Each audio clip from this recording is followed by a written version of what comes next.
The future of our planet isn't a scene from a dystopian film. It's already being written, right now, in real headlines, real lives, and real losses. Storms are getting stronger, crops are failing in regions that once fed millions, and entire communities are preparing to retreat from coastlines they've called home for generations. This isn't fear mongering, this is the reality we are facing. And it's backed by science, data, and the voices of people already affected. But here's the part that's often left out: we are not powerless. Around the world, people are suing polluters, rethinking food systems, and building real solutions right now, not later. The truth is, the future isn't fixed, but it is ours to shape. Hi everyone, my name is Barbara, and if you don't know me, I'm a third-year sustainability student, almost graduated at the University of Utrecht, and I sometimes make educational videos about the environment. So today we're going to be discussing the future of our planet, meaning we're going to be diving deep into all the research, all the projects, and all of the talks and solutions that people have been doing in order to combat climate change. And I will give you my realistic take on what I believe the future of our planet currently looks like because of this, and what it could look like if we were to change a few things. So we will look into what all of these things mean together for our future, because it is important to think about our future.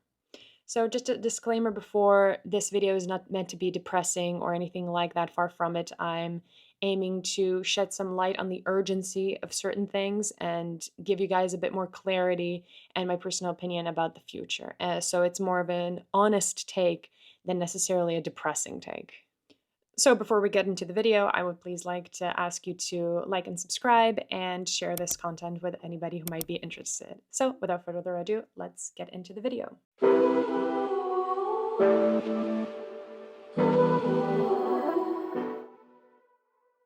So let's take a quick realistic look at some of the things that are currently happening to our planet right now.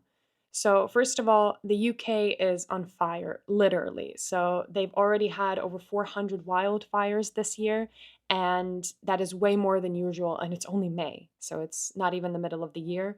The weather's been unusually hot and dry, and it's been pushing things past what ecosystems can currently handle. And this isn't just bad luck, it's climate change, and it's heating things faster than we are expecting. And in the US, for example, there are deadly storms currently happening, and they've been tearing through communities and through people's lives. And 24 people actually lost their lives in the US recently, in just 1 month, due to this extreme weather. And scientists are now confirming that these kinds of storms are only becoming more common, and are only going to be more common and more frequent because of human-driven climate change. And meanwhile, even our food is at risk. The banana, one of the most popular fruits, is currently struggling to grow in places like Colombia and Costa Rica and Guatemala. And the heat and the floods and the unpredictable weather are destroying these crops, and it's harder and harder for farmers to keep up. But people are also starting to fight back. For example, in the Netherlands, Milieudefensie is currently taking Shell to court again. And why? It's because Shell is continuing to invest in hundreds of new oil and gas projects, despite knowing it will continue to fuel the climate crisis. And people have had enough, and they have decided to take matters into their own hands and into their own legal actions. And here's something unexpected. So, the UK is currently investing millions in experimental projects to try to refreeze the Arctic. And it sounds quite crazy, right? Because these are huge geoengineering projects, and it shows how serious things are getting if countries are even considering playing with the climate in such a way. So, this is also a very controversial topic online currently. And finally, this one's very hard to hear: the corals are dying. Over 80% of coral areas all around the world are bleaching because the ocean is getting too warm. And coral reefs support an enormous amount of life, and without them, marine ecosystems could collapse. And this is unfortunately only some of the endless negative news that there are currently about the climate. And it's a lot, and it can be really overwhelming and at times depressing. But it isn't the end of the story. This is just the part where we decide what happens next. And that's what the rest of this video is about: what is already being done and what we can do to shape the type of future that we want for our planet. So let's discuss some of the positive climate initiatives that are currently being done today to combat climate change.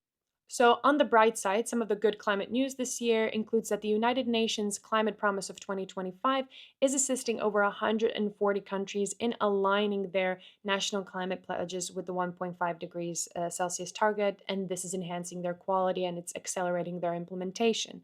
And furthermore, also in the UK, the Exploring Climate Cooling program is investing around £61 million into researching geoengineering techniques like cloud brightening and stratospheric aerosol injection to potentially mitigate global warming effects. Meanwhile, Aquatic, in collaboration with UCLA, is currently constructing the world's largest ocean-based carbon removal facility in Singapore, and they are aiming to extract CO2 from seawater while also producing green hydrogen.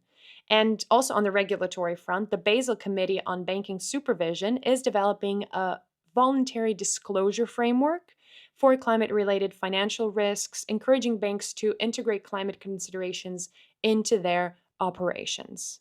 And in maritime efforts, the International Maritime Organization has agreed to implement a global carbon tax on shipping emissions starting in 2027, with fees supporting the transition to cleaner shipping technologies. And collectively, now all of these initiatives are reflecting a multifaceted global approach. So these are just some of the initiatives that I have currently researched that do showcase that there is, of course, always effort being done towards combating climate change effects.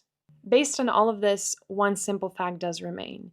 We hear both good and both bad news about the climate, but our overall core behavior towards the environment hasn't changed. It still hasn't changed.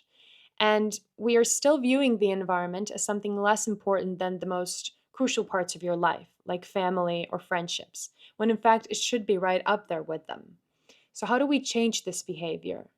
Well, I think the first thing is willingness. Willingness to learn about both the good and the bad that we are causing to our planet, and willingness to acknowledge it. And second, willingness to acknowledge it isn't enough. We also need to be willing to not accept what we learn as the full reality just because we might feel that there is no alternative or that there's no hope. There is always hope, and I firmly believe we should never accept that there is an end. We should always strive to try to fix this problem. And third, we need to keep talking about it. I believe that conversations like this or conversations that you might have therefore will always be very valuable because the minute we stop talking about it is the minute nobody will ever want to solve the problem. So, therefore, we need to talk as often as possible and we should never take no for an answer because solving the climate crisis is not impossible. And if we do not wish to go down the rabbit hole and end up in a dystopian like world we often read in these books, then we need to immediately wake up to the reality and realize that the for change isn't tomorrow, it is right now. But to end on a more positive note, because that is what I promised, I do believe it is never too late to make a difference. And even the smallest gesture can often mean a lot when combined with other smaller gestures. As everybody always says, the more the merrier. So I would like to encourage you to do just that for the environment. Try in little ways, whether that is recycling, whether that is eating less meat or dairy products, thrifting clothes, or even just speaking up and voting for a climate conscious world and environmentally friendly policies, or just simply educating yourself and others, because I believe every small action at the end will add up. So with that, I would like to end this video and wish you all a lovely day. Goodbye.